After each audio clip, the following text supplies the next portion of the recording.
Assalamualaikum warahmatullahi wabarakatuh. Waalaikumsalam warahmatullahi wabarakatuh. Hari ini masuk semua? Masuk. Oke, sebelum kita mulai pembelajaran hari ini, mari kita berdoa. Ketua kelas, pimpin doa dulu ya.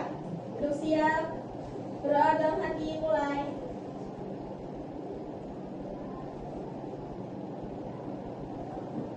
Berdoa selesai, kembali salam. Assalamualaikum warahmatullahi wabarakatuh. Waalaikumsalam warahmatullahi wabarakatuh. Sebelumnya sudah ada yang pernah tahu coding dan kecerdasan artifisial? Belum. Tidak ada yang tahu sama sekali? Tidak. Oke, untuk memulai hari, mari kita melakukan penyegaran lebih dulu. Semuanya berdiri. Oke, saya perlihatkan kalau ini tangan ke Atas. tangan ke Samping. tangan ke Depan. tangan ke Bawah. Ikutin saya, tangan ke atas, tangan ke samping, tangan ke depan, tangan ke bawah, tangan ke atas. Salah. Tangan ke samping. Salah. Tangan ke depan. Tangan ke samping. Tangan ke atas. Tangan ke bawah. Tangan ke bawah. Tangan ke atas. Tangan ke samping. Tangan ke atas. Oke, good. Oke, kita mulai pembelajaran hari ini. Boleh duduk kembali. Jadi saya akan menjelaskan modul 2 tentang pengoperasian, pengaplikasian, dan kolaborasi perangkat kecerdasan artifisial atau biasa yang dikenal dengan AI. Betul sekali. Nah, pengertian coding. Coding merupakan proses mengonversi keinginan manusia menjadi format yang dapat dipahami oleh komputer menggunakan bahasa pemrograman. Coding juga merujuk pada subaktivitas dalam pemrograman atau pemberian instruksi kepada komputer dalam berbagai bentuk seperti PC, server, perangkat IoT, robot, dan lainnya yang menerapkan solusi yang dirumuskan melalui berpikir komputasional. Nah, ada yang tahu tentang kecerdasan artifisial atau artificial intelligence atau yang biasa disebut AI. Apa itu AI? Menurut Russell dan Novick, dalam artificial intelligence, KA dibagi ke dalam 4 pendekatan utama. Yang pertama, sistem yang berpikir seperti manusia. Yang kedua, Bertindak seperti manusia. yang ketiga, Berpikir secara rasional. yang keempat, Bertindak secara rasional. definisi ini menggarisbawahi dimensi kognitif dan aksiologis KA yang tidak hanya meniru pemikiran manusia tetapi juga mengutamakan efisiensi pengambilan keputusan berdasarkan data yang dikumpulkan. Definisi dari KBBI juga mendukung pandangan tersebut, menyebut KA sebagai program komputer yang meniru kecerdasan Manusia. seperti mengambil Keputusan. menyediakan data dan karakteristik Manusia lainnya. Oke. Contoh pengoperasian KA dalam kehidupan sehari-hari. Yang pertama, kalian ketika membuka mata pagi hari apa yang dicari? Handphone. Betul sekali. Di handphone biasanya ada fitur Face ID. Face ID. Jadi kalau misalnya kalian tidak menampilkan muka kalian tidak akan terdeteksi atau tidak akan terbuka HP tersebut. Itu contoh penerapan KA dalam kehidupan Sehari-hari. Yang kedua, kalian sering membuka Instagram, Facebook. Sering. Biasanya di situ, misalnya di Facebook ada fitur yang menampilkan kontak kalian langsung terhubung. Apakah Anda akan meng-add nomor tersebut? Tidak. Ya, ada tidak yang seperti itu? Ada. Kontaknya langsung muncul. Ada. Itu merupakan contoh atau kecerdasan artifisial atau AI. Yang ketiga, mengirim surat elektronik. Contohnya apa? Apakah kalian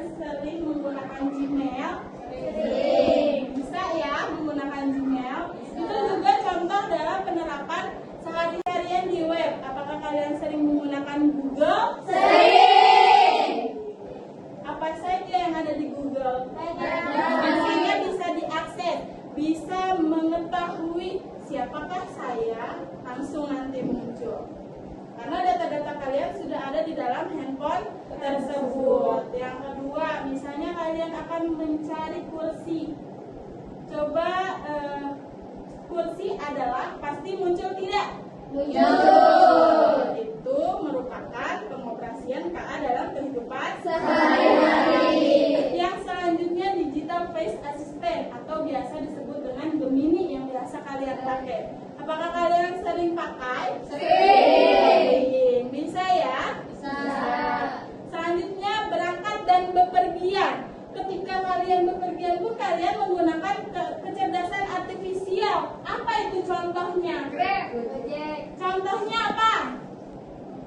Contohnya adalah Google Maps. Kalian bisa tahu kemana saja jalan yang akan kalian Tuju. Mau ke Monas bisa pakai Maps, mau ke Papua pun bisa pakai Maps. Selanjutnya adalah belanja. Ada yang sering menggunakan Shopee? Sering. Nanti di situ ada riwayatnya. Kalian mencari tas. Apakah cuma satu tas yang ditunjukkan? Ya. Pasti nanti muncul beberapa tas yang Lain. lainnya. Terus selanjutnya menikmati hiburan seperti musik di YouTube. Sering nggak buka YouTube? Sering. Di situ nanti ada daftar playlist yang sering diputar berkali-kali. Iya tidak? Ya. Itu merupakan kecerdasan artifisial. Ya. Terus bermain game. Sering tidak bermain game? Sering. Bisa ya, online tuh dia gamenya. Ya, Roblox contohnya bisa terhubung dengan teman-teman kalian. Menggunakan ID, betul? Betul. Yang terakhir itu ada banking. Contohnya apa? Ketika kalian menggunakan mobile banking di HP, kalian itu nanti ada pencegahan yang otomatis mencegah fraud atau mencegah dibobol orang lain. Misalnya nanti kalian ketika membuka di handphone yang baru, pasti ada notif di HP yang lama. Itu untuk mencegah kebobolan. Oke. Saya kasih contoh penggunaan kecerdasan artifisial dalam dunia kedokteran. Oke.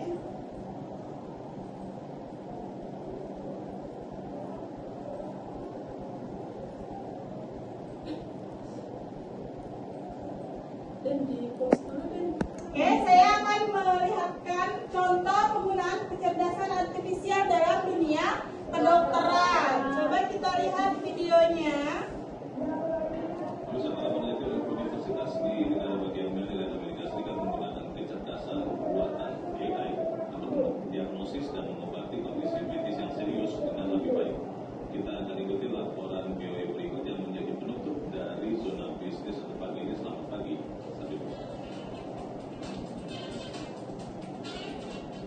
Para peneliti teknik biomedis di Johns Hopkins University berupaya mengubah perawatan pasien jantung. Kini mereka dapat membuat gambaran digital yang dipersonalisasi dari jantung pasien dan menggunakan kecerdasan buatan atau AI untuk membantu memprediksi siapa yang paling berisiko. We do contrast enhanced MRI of the heart, and then we combine that contrast enhanced MRI with all the clinical data that's known for the patient. This is combined with survival analysis, and we can tell over 10 years what is the risk of a patient of having sudden cardiac death. Profesor Natalia mengatakan gambar jantung secara keseluruhan ini menghasilkan prediksi yang lebih akurat tentang pasien mana yang membutuhkan defibrilator. We provide these deep learning algorithms that are multimodality. They represent the patient's condition much better. Di Pusat Kanker Komprehensif Sidney Kimmel di Johns Hopkins, Dr. Victor memimpin penelitian untuk mengembangkan cara-cara baru dalam mendeteksi kanker paru-paru stadium awal dan kanker lainnya. Dia dan timnya mengamati bahwa sel kanker tumbuh dan bereplikasi secara lebih kacau daripada sel normal.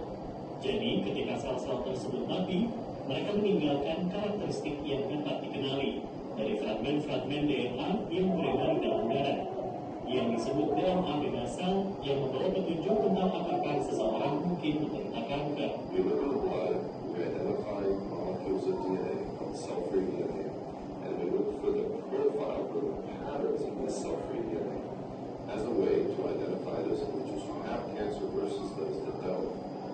Dr. Victor mengatakan tes darah yang lebih baik dapat mengarah pada screening kanker yang lebih luas di seluruh dunia. Data dari World Cancer Research Fund International mencatat ada sekitar 18 juta kasus kanker seluruh dunia pada 2020. Dari angka ini, Amerika Serikat menyumbang sekitar 1,7 juta kasus, sementara Indonesia hampir 400.000. Jika dibandingkan per 100.000 populasi, maka Amerika Serikat berada pada angka 290 orang, sementara Indonesia 138 orang. Dari Washington DC, saya Portugal dari VOA. Jelajahi cara baru mendapatkan informasi. Download Metrotik Extend sekarang. Ya, canggih ya kecerdasan artifisial saat ini. Ya. Canggih. Apa tadi yang dijelaskan? Tadi penggunaan apa yang dijelaskan? Sudah, canggih ya kecerdasan artifisial saat ini. Ya. Canggih. Apa tadi yang dijelaskan? Tadi penggunaan apa yang dijelaskan? Penggunaan AI, contohnya apa? Penyakit apa tadi? Yang bisa dideteksi lebih awal. Nah, selanjutnya mengaplikasikan kecerdasan artifisial menggunakan Quillbot. Oke, kita coba menggunakan kecerdasan artifisial atau AI menggunakan Quillbot. Apa sih fungsinya? Fungsinya adalah untuk mengoreksi kata-kata yang salah. Saya berikan kalian ini soal ini atau kata-kata yang di sini. Nanti untuk kalian coba diketik di komputer masing-masing menggunakan Quillbot ya. Coba ya.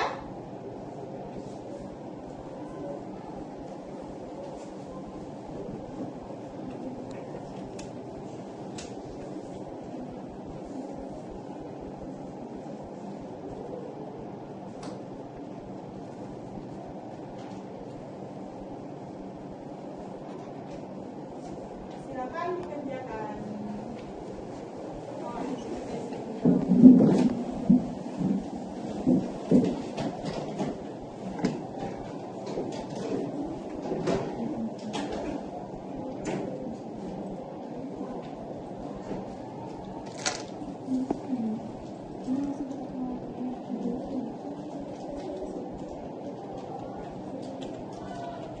Berapa jawabannya?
Sudah?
Sudah.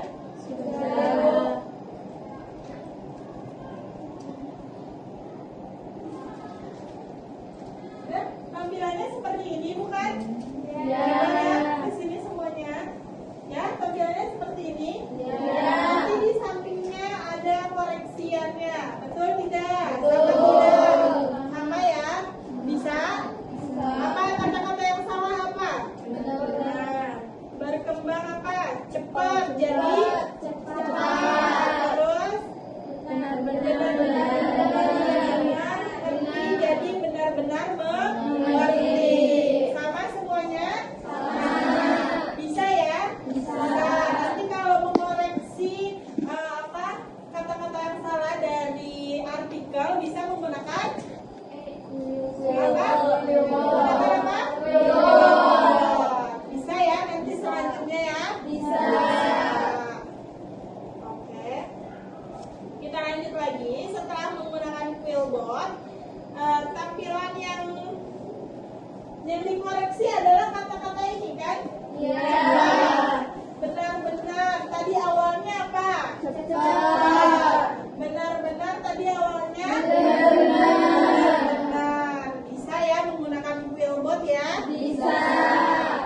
Oke, selanjutnya perbandingan kecerdasan artifisial dengan kecerdasan manusia. Jadi walaupun AI itu menyenangkan tidak memakai AI. Walaupun AI menyenangkan, kecerdasan artifisial itu menyenangkan, tetapi dia ada kekurangannya. Yang pertama apa?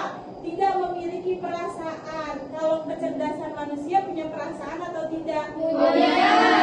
Tahu perasaan sedih, senang. Kalau AI punya atau tidak? Tidak. Terus hanya mengikuti instruksi. Betul tidak? Betul. Kalau coba carikan saya kata-kata yang tidak terpuji, dia baru mengeluarkan kata-kata itu. Kalau manusia bisa memikirkan, berekspresi, ya. Terus kreativitasnya ada kalau manusia. Kira-kira kalau AI punya kreativitas atau tidak? Tidak. Kalau AI belajar dari data dan program yang diberikan. Kalau tidak diberi datanya, dia tidak bisa menjawab. Nah, kalau manusia bisa belajar banyak hal yang berbeda dan beradaptasi dengan lingkungan melalui Interaksi sosial. Nah, kalau kecerdasan artifisial hanya memahami hal yang ada dalam datanya. Kalau manusia bisa Memahami konteks yang luas. Kalau AI hanya bisa membuat keputusan berdasarkan angka dan pola. Kalau kecerdasan manusia bisa membuat keputusan dengan pertimbangan emosi, dan etika. Bisa membuat keputusan dengan pertimbangan emosi, nilai moral dan etika. Oke, itu saja yang bisa saya sampaikan hari ini. Menyenangkan atau tidak? Tidak.